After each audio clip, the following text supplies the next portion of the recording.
I suppose you could say it's a hammer time. What's up, guys? I love Pencil here, and here we are to do a breakdown slash review for chapter 267 of Jujutsu Kaisen, which is known as the Decisive Battle in the Uninhabited Demon Face of Shinjuku Part 38. Golly gee, we're just past 38. Nearly at 40. Sweet mother of mercy, we've been here for a minute in this Inhuman Knock-Heel showdown. But with that being the case, this chapter has a lot. It has a lot on many different fronts, to the point where, like, in the short review, I was genuinely struggling to fit in all the points, even though I legit wrote down a list to try and streamline all the points I wanted to hit. So I don't want to waste any more time. Let's hop right into it. Editing me. Are you ready? 3, 2, 1, go. What's up, guys? That guy with a pencil here. Fun fact, I do happen to have it on me and keep it on me at all times. And another fun fact, Gege keeps nerfing Yuta. And I don't know why. I don't get it. The series is almost over. As you say yourself, on this darn cover. Last 5 chapters, buddy. Why do we keep nerfing him? I don't know what it is. We just keep bearing down. Why? What? Like, don't get me wrong, I'm fine with other characters being stronger than Yuta. Their names are Gojo and Sukuna. That's about it. Then again, maybe a little bit of Kenjaku Copium on the side, if let's talk about, let's talk about, maybe a little bit of Kashimo Copium on this. Why is it both K characters? It's both K characters. I like the only competition for that man. Yuta? He stands on a league of his own, but for some reason, Gege keeps nerfing him. But actually, before I hop into that, I do want to talk about this color page. There was another one. It was the Shonen Jump cover page, like the entire manga cover. And it was Yuji and Sukuna brawling. Sukuna still having Kabutoke, ironically enough. He didn't have his other spear.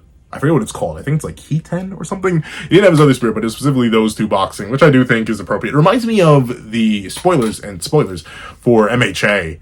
When it was ending, we had another cover that was like a Shonen Jump cover of the main villain and the main protagonist squaring up, boxing up. But for this color page in particular, I do think it's nice. I think it's cute. It's adorable. It's our 4 main characters, if you really think about it. Like Yuji, Nobara, Gojo, and Megami. And with this chapter, it seems like a long-held prophecy has been made bare. Either none of them live or one of them perishes, but we have one who perished. There's a lot of hope, specifically based on this image I've seen, that Gojo's still coming back. And I mean, hey, you're looking at a guy who was convinced until the last chapter, when we got the Copium Reigniter, I was convinced this one was gone. So who knows? I hope not. I'll be completely honest. I really hope not. But with that being the case, it's a nice, cute little cover page. I don't get the exact symbolism behind the dogs. I didn't even see anyone break these down. I'm assuming there's some sort of symbolism behind each dog here. A beagle? Question mark? Shiba Inu? Question mark? I genuinely have no clue. Maybe I don't know. And then a pug, I think. I don't get it, but it's adorable. It's adorable. I'll admit, Nobara does look a little bit weird here. But once again, hey, I can't blame Gege. Hasn't drawn her in forever. Yuji, he looks normal. I say he's fine. Gojo, he looks like the way Gojo's currently drawn. Not the way that old Gojo was drawn in color pages, but the way Gojo's currently drawn. So that's fine. And Megami also looks fine. I don't know. Nobara's kind of got the only, like, low-key ugly treatment. But hey, if you like that one, if you like that, sometimes you gotta have fish eyes. But overall, cute little cover page. But actually, hopping into the chapter itself, we do get to see that a Mr. Hold on! Editing me, I have your back. I understand. I fear it just as much as you do. We'll fix it for the greater good. But we see an aspect of something that I was really hoping we'd see. A little bit of Switch training. But not necessarily too much training, more so just the Switch. Yuta. Or should I give him... It's weird to enunciate Gojo in Yuta's body with Yuta's voice, but I suppose I should try. Yuta, you want Sukuna's last finger? Yes, Gojo-sensei. You're hiding it, right? I can have Rika eat it to copy Sukuna's malevolent shrine. But even in your body, I can't read your memories. So, this does do a couple things. So, in spite of Uyui's body swapping technique, explicitly switching the soul, it explains why Yuji didn't get things like Kusakabe's auto-attacking symbol domain, or anything too fancy with his switch training outside of RCT, which he was specifically training for, and the basis of symbol domain, which he was simply training for. It's because even though he literally has Gojo's brain, because remember, Uyui's technique works on swapping the soul, meaning the brain itself and all the physical data being stored there should still be there, unless in the JJK universe, all information is stored in the soul, which is not too crazy, considering we do have soul resurrection and stuff like that, and literal body data being carried over in souls, which then can overwrite the body data of a new body.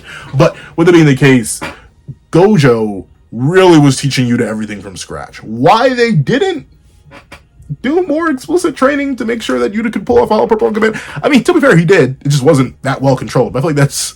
You probably do want to master the ult, but at the same time, I get why they didn't spam the ult too much, because they didn't want to, like, alert Sukuna or Kenny or Urume at the time that, hey, they're doing something devious. Why is Satoru Gojo randomly spamming purples? Obviously, they'd start wondering that. So I get why they held back a little bit on that. But yeah, once again, this is kind of more soft padding, soft excusing Goda for, you know, not being as proficient in the body. He can't have Gojo's memories.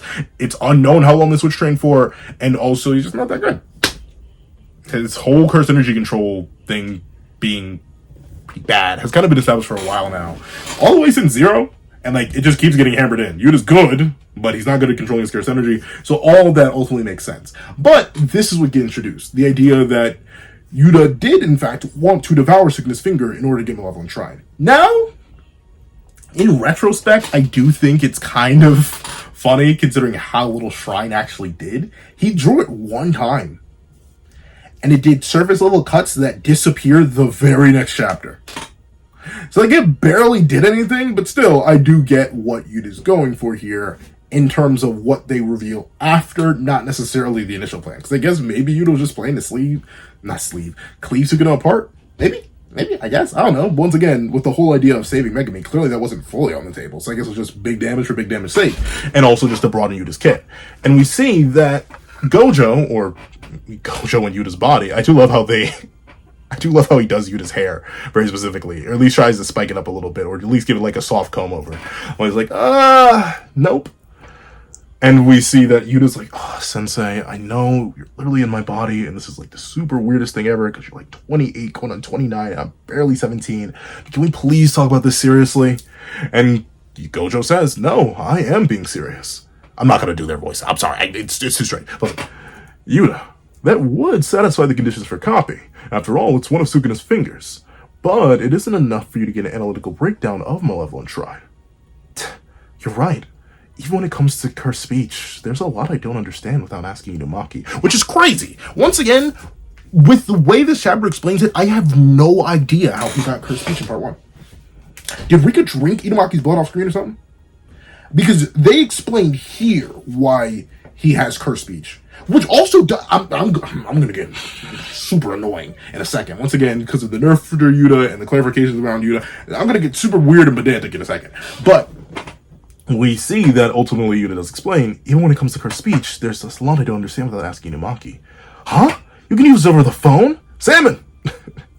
Which is true. He did that all the way back in the Kyoto Goodwill arc, which is crazy how long ago that is now. But with it being the case, we see that ultimately Gojo believes that without a full breakdown of it, and him basically having to while out, considering Sukuna isn't going to teach him, and obviously Yuji hasn't awoken at this point, yeah, giving up that direct soul connection to Sukuna just isn't the wisest move. They might as well keep it as a backup of a backup for a backup in case of a backup, considering this is backup plan like 8.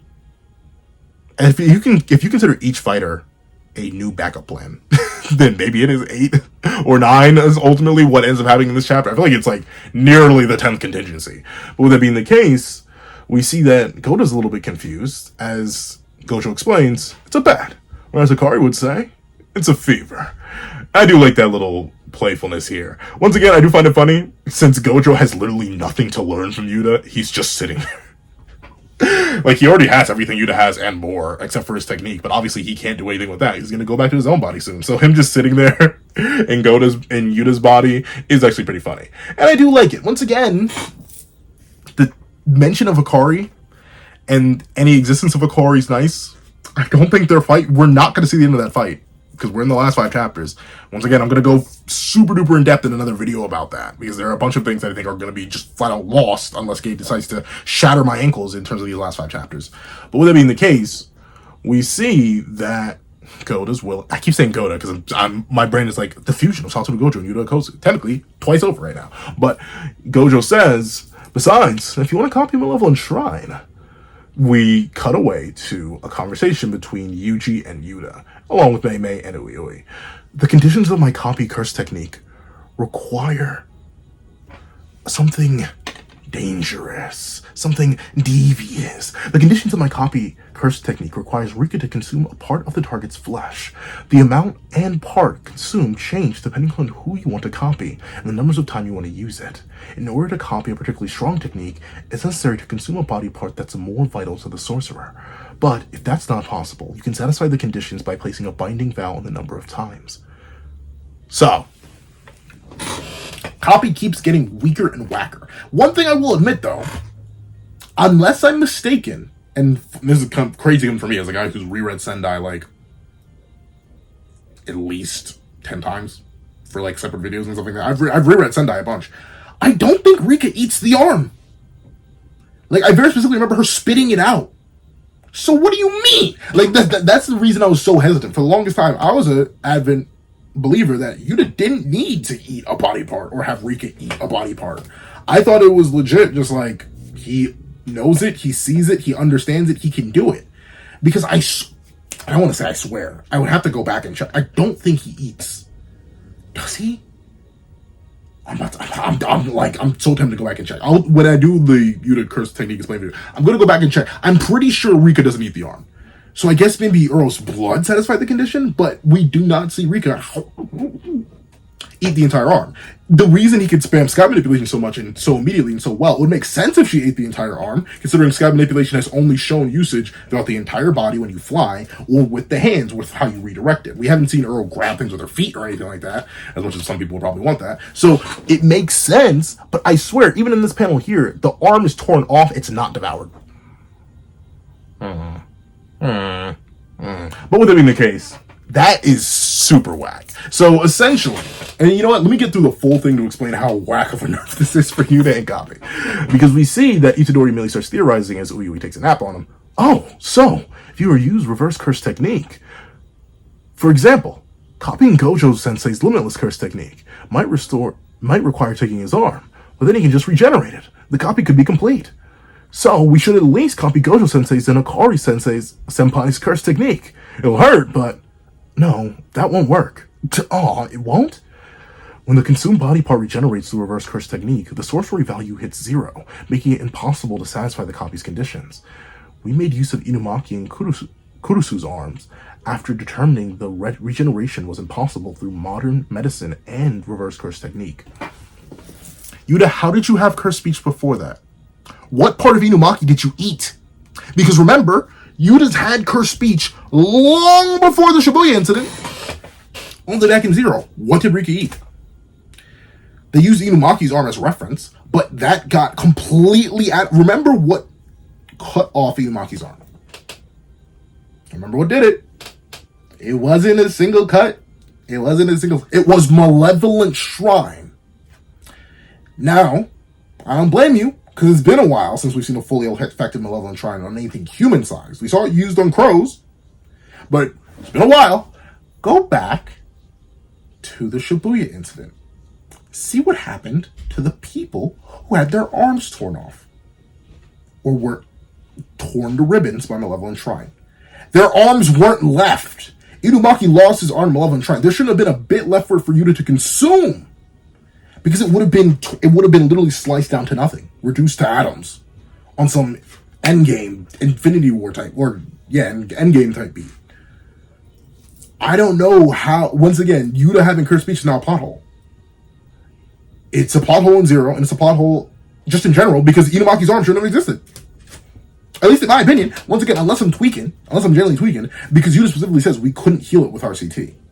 The loss of Inumaki's arm was gone. And when we see Inumaki, when Yuta gets first revealed as an executioner, his whole body is bandaged up because he lost an entire arm completely. When did Rika eat it? When did Rika eat anything to satisfy the conditions for cursed speech? think she ever did. At least not on screen. That's a very big thing. Hana's arm as well, I can excuse because it was very specifically spat out by Sukuna. If you remember, all the way back in 2013, 2014, I think, when Sukuna, he does the big Muppet mouth and and spits it out, it spit out. And once again, it wasn't hit by a shrine or anything like that. So it makes sense that that was fully intact. And then they went and picked up the arm to try to detach it back to Hana. It couldn't go back, so just hand it over to Rika. And Rika, I can believe that. But Inumaki and his arm were completely atomized. Unless they ate Inumaki's other arm and then healed it. But then again, we know that can't be the case. So I don't know. I don't like that. I don't like it because, one, it nerfs Yuta, and two, at least, unless someone can explain to me, that's a plot hole. Where did he get cursed speech from then? If it wasn't from Inumaki earlier, at the time of Zero, unless we're supposed to believe that for some reason only Inumaki's arm survived Malevolent Shrine, even though everything else, including entire buildings and people, were reduced down to non-recognizable parts. And Yuta somehow in Zero ate a piece of Inumaki, I guess. Maybe drank his blood, I guess. Maybe Rika did that when she was transporting him.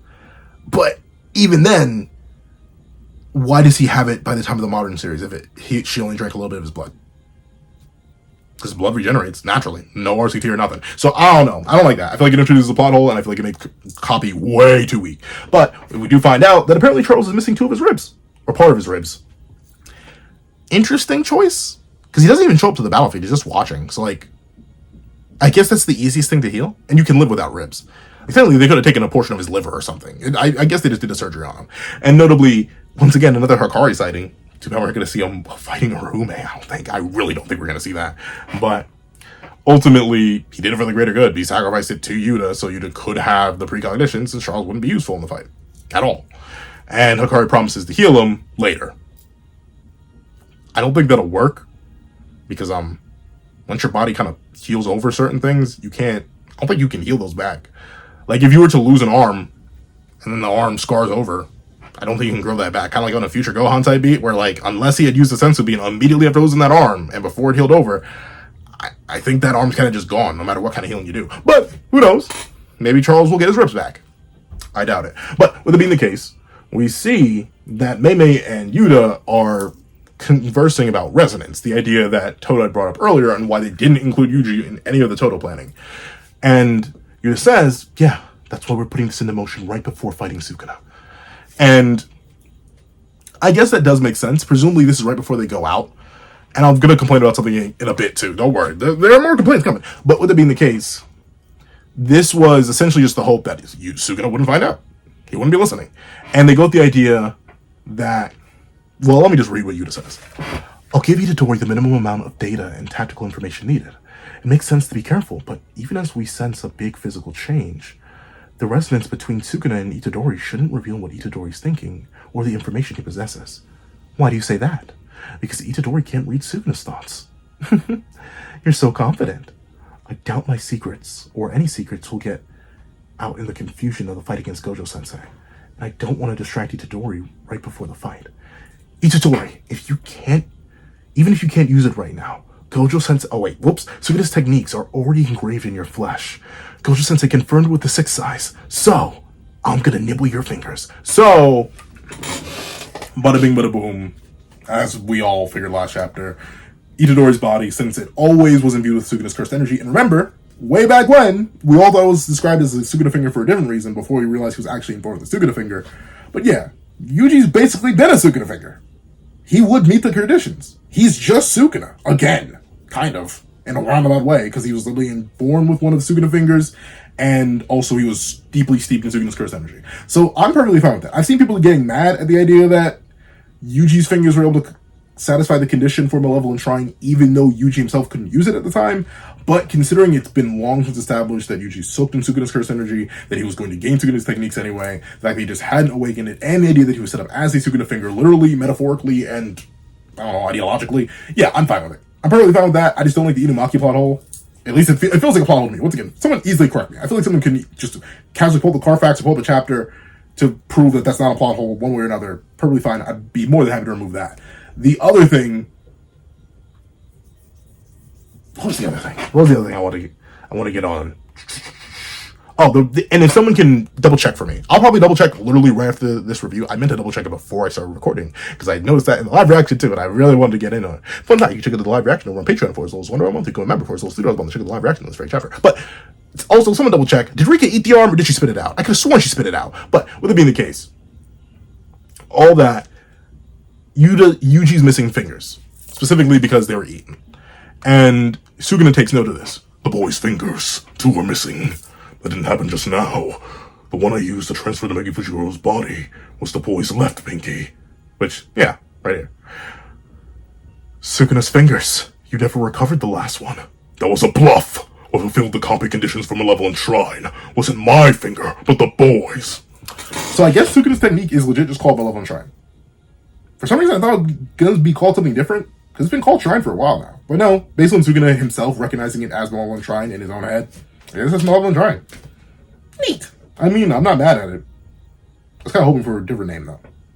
But I'm not sure I'm not sure what I would have named it instead, so I'm not sure. I'm not shocked that Gege just went with Malevolent Shrine.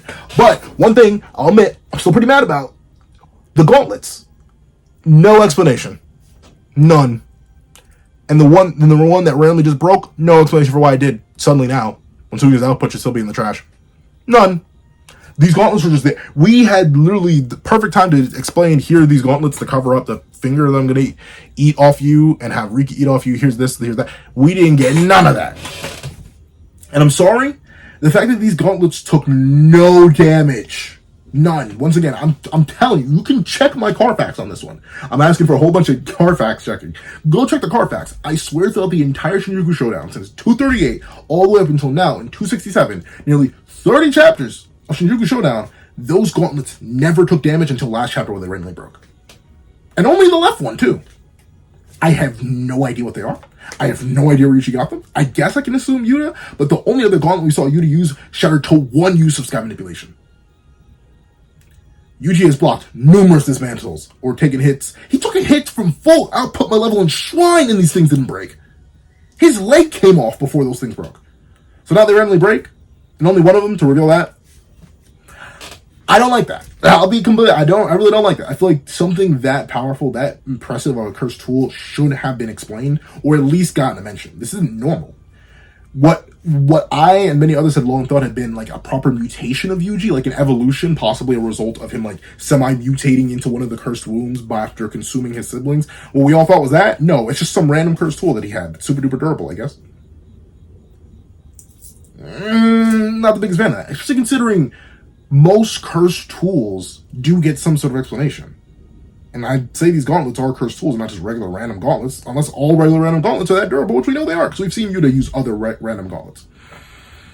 So I'm a teeny tiny bit nettled because of that, too. Now, there are a bunch of little things in this chapter that kind of bother me. But with it being the case, we see that this is the big thing. This is naturally the big thing that has everybody in the mama either doing backflips, rotations, twists on it, or screaming from the heavens and the earth. The Suguna finger is still alive. It's still canon. It's still here. And we get a conversation between Gakuganji and Uzahime. Suguna's fingers are special grade cursed objects, capable of withstanding physical force and sorcery. Can a cursed technique penetrate it? With the binding vow, if you give up trying to destroy the object from your plans and instead focus on penetrating the cursed technique itself, then it might work. Anyway, what concerns me more is that it hasn't even been an hour since she woke up. So, that's interesting. Once again, I still don't know what Kenny did. I don't think we're ever going to find out. We only have 5 chapters left, and this is 5. So we only have 4 chapters left after this, and it doesn't even explain this chapter. We have no idea what Kenny did to make it so that the Suguna fingers themselves were specifically that indestructible. That seems crazy, that a full power hollow purple, maybe a 200% hollow purple to a Suguna finger wouldn't even scratch it. What did he give up? Like, I guess maybe because of it's his life, and Suguna's life is such a high entity, high level, high power, maybe that's it. And that's just like the trade-off. Ultimately, he's just that swole. But at the same time, it's like, darn, buddy, how? Were all the other pieces of incarnated people like that too? Were they all indestructible, or were they have to be kept under lock and key because they were fragile? I don't know. But the idea that you can bypass it, specifically if you give up the intention to destroy it, That's a nice little loophole. I'll give it that, mainly because it makes sense. Once again, binding vows are a universal mechanic. I'm glad everyone's using them now. Literally everybody. Yuji's using them. Yuta was using them apparently with his curse technique the entire time, I guess. Choso used it most likely in order to survive. Think. Furnace. Toto was using them. Angel didn't use one. Whoops. But like so many characters are using them now that I'll take another binding vow being used. Once again, the whole series is kind of wrapping around and working together to just give Sukuna the most malicious back shots of all time. I shouldn't have said it like that. The most malicious front shots of all time. With that being the case, the character that's caused a whole bunch of controversy, a whole bunch of craziness. You better be happy, boys. Boom. She slams it. She ties the straw dog to it. Bada bing, bada boom. She swings in the room. Resonance. Nobara Kugisaki has returned. Very specifically at this point, at this time, in this location, at this instant. Now, this is interesting.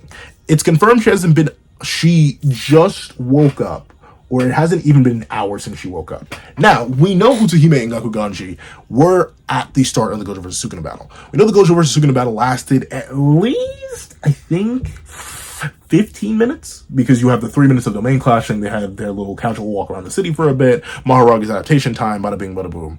Then we know there were like just consistent gauntlet running. They didn't let Sukuna rest too much. The only time Sukuna may have had just some blank point time is when he fought Kusakabe, and then he laid Kusakabe out to bait Ueyui in. So there's that time period that may have extended it. But essentially it's implied that Nobara and this entire gauntlet has been going on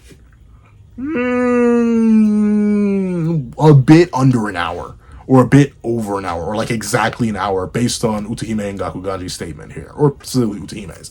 And a lot of people, especially when I first heard about this, because once again, ironically enough, I wasn't actually anywhere on the internet for a while, because I was just away and I didn't have access to the internet. First thing I came back, I heard about this. A lot of people don't like how convenient it is. And she woke up at this time, at this point, and is now just ready to use her curse technique at this exact moment. And specifically, a moment where Sukuna is about to activate his domain expansion. And it doesn't seem like there's any timing here. That's another thing a lot of people have been pointing out. Notably, unlike other previous instances of characters subbing in, or being a backup plan, or being a contingency plan, this doesn't seem to have any sort of specificity to it. It is very legitimately, Nobara woke up at the perfect time and is now about to save Yuji Todori from getting chopped to ribbons by a domain expansion.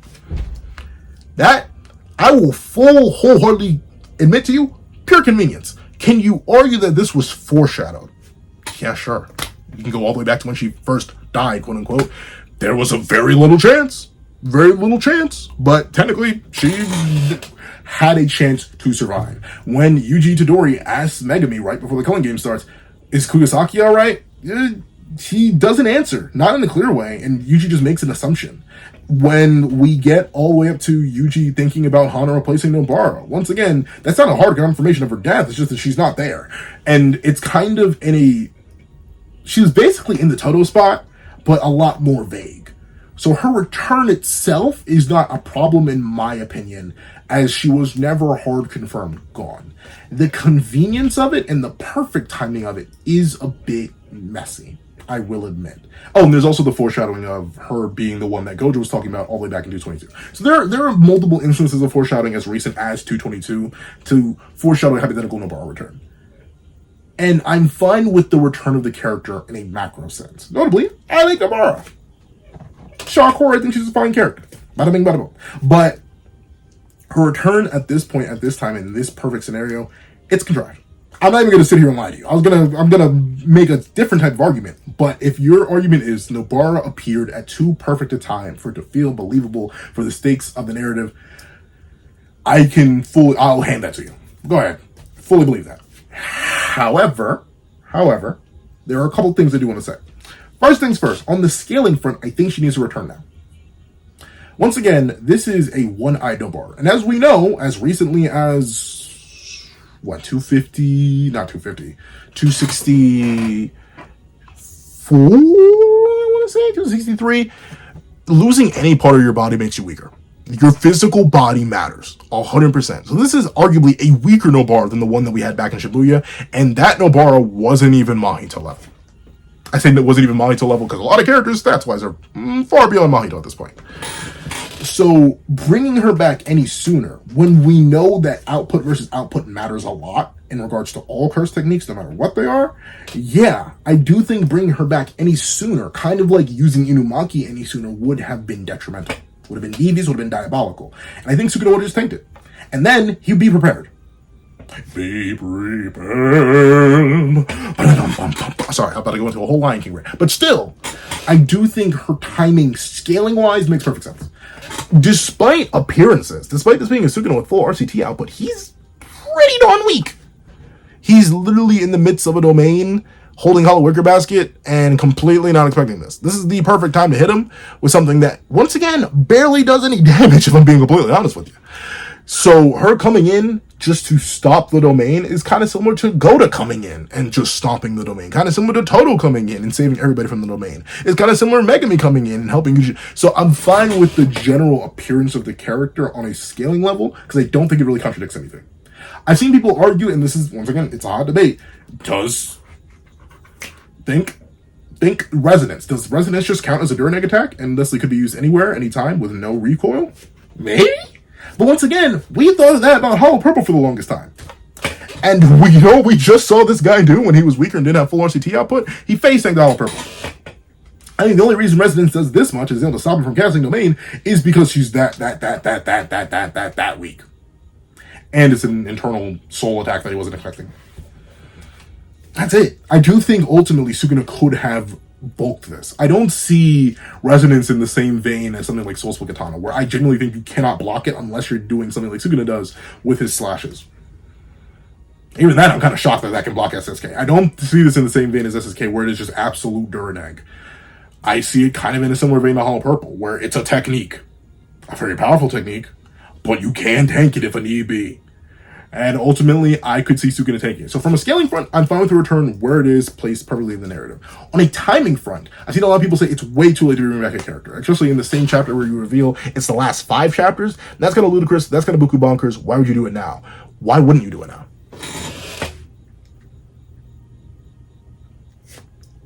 Like, I just call that patience. You've been sitting on this character return for a while. She's your female lead. One of your main trio. What better time to introduce her right before the very end? Especially considering, what would you want her to do? Fight Sukuna? Y'all, she couldn't. So I think this is actually, once again, timeline-wise, in terms of where in the series' grand scheme of things, in terms of reintroducing her, without giving her a massive, buku, crazy, bonkers power-up like they gave Toto with the Viper Slap, yeah, I think this makes perfect sense. Giving it the last 5 chapters. Once again, acting as that last spark of hope. That last thing to guide Yuji to save and to a victory. Would I have changed it slightly in terms of narrative placement? I honestly would have. What I would have done to make one thing different, if I had to make one thing different, I would make it seem a lot less. I mean, here's the thing. I like the return because it's in character for Nobara. From the "you better be happy, boys" to like the smile, to the swing of the hammer, to the determination, everything. But I would like a bit more desperation. Like maybe Sukuna does get the domain off. Like he literally is in the midst of forming the domain. Like he doesn't just stop because he sees Yuji's fingers missing. Because last chapter he's about to cast it. He doesn't just stop because he sees Yuji's fingers missing.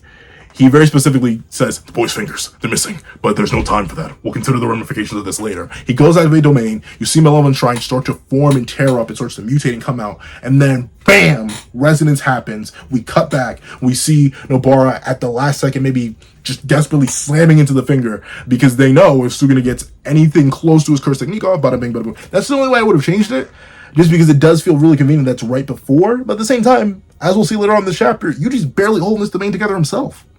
So I get why Gege didn't do that. So narratively, placing it in terms of just meta-narratively placing it, I think this is fine. That's the thing. The only real issue I have with this is the convenience of it right here, right now, at this exact perfect time. Even thematically, I think it works. Because I've seen a lot of people also complaining, oh, Yuji can't do anything by himself, huh? Like he has to have every single person come and say, last chapter was Megami, previous chapter before that was Yuta, previous chapter before that was Toto, previous chapter before that was Hana, previous chapter before this was that. And then now it's Nobara here. Oh, wow, he just sucks. He's not a main character. He can't do anything by himself. That's kind of the whole point. Like, that's kind of just the narrative we've been spinning for a while now. Sukuna is the one who fights alone. Sukuna is the one who overcomes everything alone. Sukuna is the one who's wrong in the grand scheme of things, narratively speaking on a thematic level. So it only makes sense, at least to me, from a thematic writing perspective, that Nobara does come in and clutch up for him. Just as Megami came in and clutched up for him. Just as Toto came in and clutched up for him. Just as Gode came in and clutched up for him. Just as Yuta came in and clutched up for him. Just as Maki came in. Like, every single character being used to strike down Sukuna in every single way, shape, and form, except for that filthy, disgusting, nasty, horrid, disgusting, diabolical waste of space of a creature, Panda, who hasn't come and sacrificed his life yet. Everyone has shown up and shown out. Nobara getting this? Perfect. Thematically. Once again, it's Sukuna underestimating the power of community, underestimating the power of connection, underestimating the humanity that he doesn't value. Yuji tried to reach out. He tried to offer that hand. He said, broski, there's value to this. You just need to see the vision. And Sukuna's like, I hear the vision. I understand the vision. I can even taste the vision. But honestly, the vision ain't clean like that for real, for real. You wrong. Being lonely, better. I'm swole. I'm about to slaughter everybody and make you watch. But we see he was wrong. Resonance came in, cooked Sukuna, gave him some internal shots. I can't even call him back shots. I can't even call him front shots. He just got shots. And I think that works thematically. So personally, I'm more on the positive side. That's the thing. Is it perfect? No. But that's literally just my biases in terms of like story writing. I can see I've always come down to this point, especially now, right? Especially because fun fact, I'm working on a My Hero Academia retrospective. So I'm going through and I'm trying to look at the series from a different angle, outside my own head, and then like readjust it and then reshape everything. Kind of like external, like removing a cube from my head, that's a Rubik's Cube, putting it in front of me, taking my current conception of the Rubik's Cube, jangling it all up, and then trying to look at it from that new perspective. From the perspective that I'm looking at JJK, and specifically looking to do this exact moment, this is the time I do it.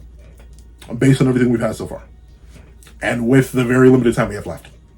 This is it. This is the time to do it, at least in my opinion. Because I don't know where else you would fit it, and I think it works well. Because ultimately, what's going to be the thing that defeated Sukuna? In the very, very end, Megami, Nobara, and Yuji. Our main three. And Gojo with the brain damage. But our main three, and technically main four, Gojo with the brain damage. Those are the four. The community. That's why I said in that video, I think maybe 2 months back at this point, the battle between Gojo and Sukuna never ended. Because it was the battle of the strong future, or the strongest leading the future to overcome the past. And while Sukuna's ideal will die with him, as his old ideology of the strongest being the strongest alone will fall with him, meanwhile Gojo will win the ideological battle. The philosophical battle, the thematic battle, by having his students, the future, come and overtake the past. All of that works thematically. So I can overlook the contrivance, especially considering, right? The last thing I've seen, admittedly not as much, but I do want to give it highlights, because it's kind of been a popular topic around the community. I am more than fine with the heroes getting some sort of convenience towards the very end, because Sukuna's been clutching up like crazy. A lot of people have been complaining that Sukuna felt too powerful, too strong, too unbeatable, too lucky. He's a binding vow merchant. Everything's unearned. Sukuna does this, Sukuna does that, Sukuna does this. So to give our characters something like this, and it makes sense thematically, it makes sense power scaling wise, it makes sense for the characters involved, and it makes sense for specifically the ideological battle that is the foundation for this entire back third of the narrative, if not the entire narrative in of itself, if you go on like the larger macro scale. Yeah, I can make a little bit of contrivance, because ultimately every story is contrived. Everything happens at a certain point because an author decrees it. This isn't real world. So I'll take it. Those are my big, hefty, juicy, big boy thoughts about the Nobara return and how I feel about it thematically, how I feel about it convenient-wise, how I feel about it timing-wise, and ultimately, I really, really like it. And, of course, we lead into something else I really, really like, the long-distance connection. Notably, it's funny, she has no idea what's going on. Like, unless there's a TV screen in front of her, she has no... Even then, there's no way. They have no cameras instead of Yuji's domain. So she just says, ha, got you, idiot. Because I guess she thinks she did something to Sukuna. Who knows? For all intents and purposes, Sukuna could have ate that. For all we know. We have no clue. But seeing these two smile together. Nobara Kugisaki, the one who initially stripped Yuji's hopes away all the way back in Shibuya, fully restoring his hopes and bringing a smile back to his face. A smile, pure and light and bright. That's beautiful. I like it. Once again, good stuff. Tickles a good part of my heart and soul. And we see Yuji smile as finally the sure hit of his domain expansion lands on Ryomen Sukuna, who can no longer hold Hollow Rigger Basket and was no longer able to activate his domain, and the dismantle tears right into him. And we see that Yuji also tears right into him with a wallop, smacks that boy directly in the face. And as Suguna reels back, he's like,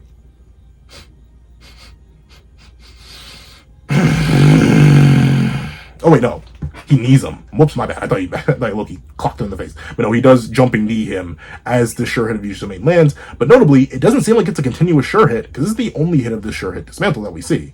And then while Yuji does punch Suguna across the face and force him to spit up 1, 2, 3 maybe fingers? This is either 2 or 3 fingers. We see that Suguna's like, oh, you're trash, G. And he realizes that, not so fast. You're still not cooking, boy. As he slobber knocks Yuji straight in the gut with both arms, which is beautiful.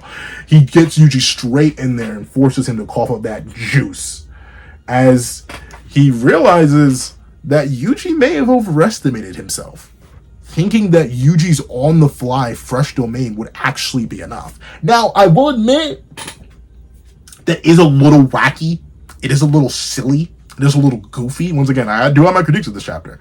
As much as I praise it for how well it works thematically and how much I'm about to glaze in a little bit more for how much it works well for Suguna and Yuji's character and specifically their dynamic, it is a little bit wacky that the sure soul dismantle does not cleave Yuji, does not cleave Suguna apart. Because if you'll remember, right before the domain happened, in 264, I do believe, where's it, 265? 267 was this, 266 was last, and then the discussion in 265. So yeah, 264, right before Yuji opened his domain, Suguna was convinced one more soul dismantle would do it. So for this one last soul dismantle to land and not do it is kind of like Suguna, you yourself was convinced this was the end. I'm glad you're poking through it, dog, but like, that is a little bit, so that's a little bit eyebrow raising, I will readily admit. But with it being the case, we see that Suguna just knows that Yuji's just not that good at this. He never has been. This is the Jujutsu side of things, and ultimately Suguna stands supreme there. Did the boy really think he could strip me away with a half-complete domain? He hasn't been able to heal his wounds because of reverse curse technique. Wait, what?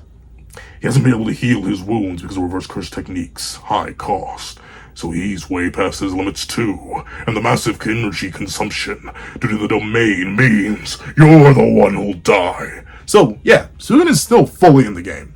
Like, with Yuji ultimately not being good at this being his first ever domain expansion, it sounded nice. It sounded simple. It sounded clean. On some, when you walk away, you will hear me say, please, oh baby, don't go. Simple and clean is the way that you're making me feel tonight. It's hard to let it go. Oh, I'm sorry.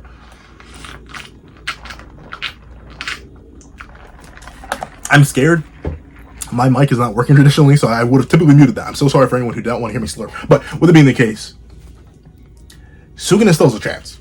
As long as he keeps forcing his healing, which we know is back at full output, as long as he keeps fighting forward, and as long as he does not fully relent and allow Yuji to keep landing these hits and keep knocking these fingers out of him, he can stay there. Presumably with the 3 fingers being knocked out though, if this is meant to be 3, because 1, 2, 3-ish, the only anchor that Suguna now has to Megumi's body is that last pinky that he took from Yuji. His left pinky? That's the only thing that's in there. Because no, Suguna does not pick up the fingers. He does not pick up the fingers or reconsume them, at least from what I can tell here. Meaning those fingers are on the ground of Yuji's domain and gone. He has one last anchor. Of course, he can just pick up the fingers and eat them again. But to do that, he needs to overcome Yuji here and now. And with that being the case, they're in one last brawl, slugfest, punch out for the end of it all. However, as Suguna dodges a swing from Yuji, dodges a left, in the same place where he was punched before. Oh, actually, I think he actually gets hit. Interesting. On the left, I want to say. He dodges, but then he gets hit with this right. Let me see. What did he get hit with? Well, it looks like he gets hit on the right side of his face, so it would be a left. When does he get hit here? There's the knee. I want to say it's possibly the knee, because it can't be this, because this is a right, the left side of Suguna's face. Then he gets punched. Then they go in. Then they swing. So yeah, I think this is meant to be the knee. This is meant to be a divergent knee. I don't think it's a divergent fist because we don't see him ever punch the right side of Sukuna's face. Well, this is a super delayed divergent fist from a punch that we actually don't see. But still, the divergent knee comes in. A double blow with a temporal difference. It's hard enough to stagger Sukuna, the king of curses. And Yuji declares, Sukuna, let's finish this. Your curse must end. And with one final charge, presumably with all of Yuji's remaining cursed energy, he nails the king of curses right in the belly, right in the chest, with the most lethal black front flash this side of the Mississippi, causing Sukuna to white out. This is not the end. I don't buy it. Yeah, I don't trust you. I don't trust you. It's still to be continued. I still think Sukuna still has some gas left in him. I don't buy it. It's too simple. It's too clean. I can hear Yoko Shimomura in the background right now. Actually, I don't think Yoko Shimomura isn't responsible. Did she write simple? Hold on. I'm sorry. The Kingdom Hearts fan of me is having a crisis moment. I need to double check this. Simple and clean. Oh, please. Google it work. Simple and clean. Writer. Is it Yoko Shimomura? I feel like it is Yoko Shimomura, right? That's right. It is Hikaru. Yutaba Hikaru. My bad. Because Yoko Shimomura does the soundtracks for the games, but Yutaba Hikaru does the openings for everything. She worked on the Kingdom Hearts 3 opening, Don't Think Twice, with Skrillex. I still remember when that was first announced. I was very, very confused. Sorry, that a flash from a completely different past. But with that being the case, Sukuna is wedded out. Ultimately, Yuji, once again, I'll believe it when I see it. I'll wait till 268 comes out before saying this is the finisher. But he does seemingly overcome the King of Curses.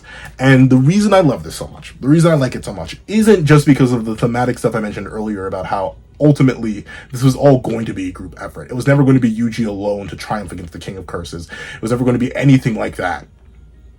It was going to be a team effort. Ultimately, it wouldn't make sense if Yuji truly defeated Sukuna alone, and this last final bit of help just to stop him from getting a domain expansion off and allow Yuji to do his thing is good for the thematic writing, for the character dynamics, all that, and the idea of Sukuna not valuing humanity and community versus Yuji, who values humanity and community as a whole and cannot fundamentally agree with Sukuna in their ideological battle. What I love the most, the thing that knocks Sukuna off balance, the thing that caused Sukuna to stagger, the thing that allowed for Yuji Todori to take his big, meaty claws and shove them straight into Sukuna's chest cavity. It was Divergent Fist. Do you remember what Divergent Fist was? It was Yuji failing to apply his cursed energy properly. The pinnacle of all Jujutsu, greater than Kenjaku, greater than Tengen, greater than any other sorcerer in history. I've said it before and I'll stand by it. Ramen Sukuna is the strongest sorcerer of all time, not just in history. He was not overcome by the pinnacle of Jujutsu. It wasn't a domain expansion. It wasn't a maximum technique. It was nothing. It was a failure in Jujutsu application. Of course, a controlled failure. Naturally, this Divergent Fist was clearly intended by Yuji. Of course. They make the whole point at the end of the Mahito fight that, yeah, in fact, 100 million, do a decillion %, Yuji can control Divergent Fist. But the origins of Divergent Fist as an ability comes from Yuji's own lack of ability as a sorcerer. So this being the thing, this being the one attack to come in and clean up for Yuji, come in and clean house for Yuji, come in and make it so that he does not have to worry anymore. That the boy who struggled so much by himself can finally reach the king, can finally bring him down to his level, finally strike at his core. It's the failure, the mistake of the boy who would never be good at Jujutsu. And it's so beautifully ironic that the peak of it falls to a failure of it. That the king falls to the prince. That the original falls to the son of the reincarnation. that the thing that was meant to continue the cycle of curses for eternity with Sukuna sealed inside it is the one who brings the curse to an end. That, beautiful, scrumptious. If we open up next chapter and we see them properly in an airport, or maybe back in the past, or something, or with a young Sukuna and a young Yuji, I'm more than happy. I think Sukuna was a fantastic antagonist if this is his end, and I think Yuji Tadori has earned this victory if it truly is one. Of course, with only 4 chapters left, I still don't trust Gege as far as I can throw them, and I don't know how far I can throw them, so I'm naturally still wary, something like that. But regardless, I'm very, very happy for the boy who lived, the boy who kept moving forward, the boy with the unbreakable ideal, and a community at his back. A community that helped him up until the very end. That is what I'm happy for. But, of course, that is just what I think. Please tell me what you guys think in the comment section down below. How did you like this chapter? What rating would you give it? Honestly, I'm going to give it a 9 out of 10 just because of how much I like it on every single level. I just don't like the little contrivance on Nobara's timing, and I don't like the nerf/plot holes for Yuta. That can go up to like a 9.5. I don't think it'll be a perfect 9 out of 10, but still, it can go up to a 9.5 or anything like that. If y'all can explain like the Inumaki plot hole and justify Yuta's nerf and explain whether or not Rika ate Uro's arm or sped it out. And maybe even give an excuse for the contrivance. Y'all can make it a 10 out of 10 if y'all want. Yeah, hey, I'm ready to be convinced. But thank you guys so much for watching. If you made it all the way to the end of this video, please do me a favor and leave... just leave hammer time. I didn't want to do it because I did the joke at the intro. Leave hammer time in the comment section down below. I did thank you so much for watching. Please remember to leave a like, share, comment, and subscribe. And make sure you hit that little notification bell so make sure you hit that little notification bell so you do not miss out on any videos that come to the channel. Also I do happen to have a Patreon down below. You can support me for as low as $1, $1, and things like exclusive videos, early content, and more. You also now become a member of the channel for as low as $3 a month to get the same perks and more. Those perks include the live reaction to this very chapter, ad-free variations of all my videos, and become a $25 patron or a $25 member. You can order whatever video you want. Also, I do have a link to my Ko-Fi in the description down below. You can drop 5 beans for a short video, 25 beans for a long video, or any beans at all. Any support is always greatly appreciated. Now, I'd like to thank you so much for watching once again, and I hope you guys have a wonderful day. This is Dagger with the Pencil, writing off.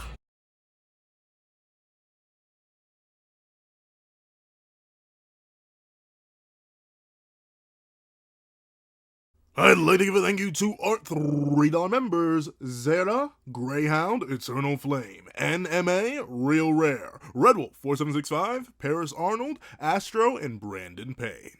And I'd like to give a thank you to our $5 patrons, Zombie Hunter, Sean, Midnight Lord 21, King, Meliodas, Kevin, Encarnacion, Josh Brown, and A+A. And I'd like to give a thank you to our $7 members, Autumn, Mornings, Lazo, and Fine. And I'd like to give a thank you to our $10 members, Robbie Uchiha, Jay Warrior, and AZ Void. And I'd like to give a big ol' thank you to our $10 patrons, Michael Williamson, Joaquin Munoz, and Idem Okami. And I'd like to give a final gargantuan thank you to our $25 patron, Calvin Elder.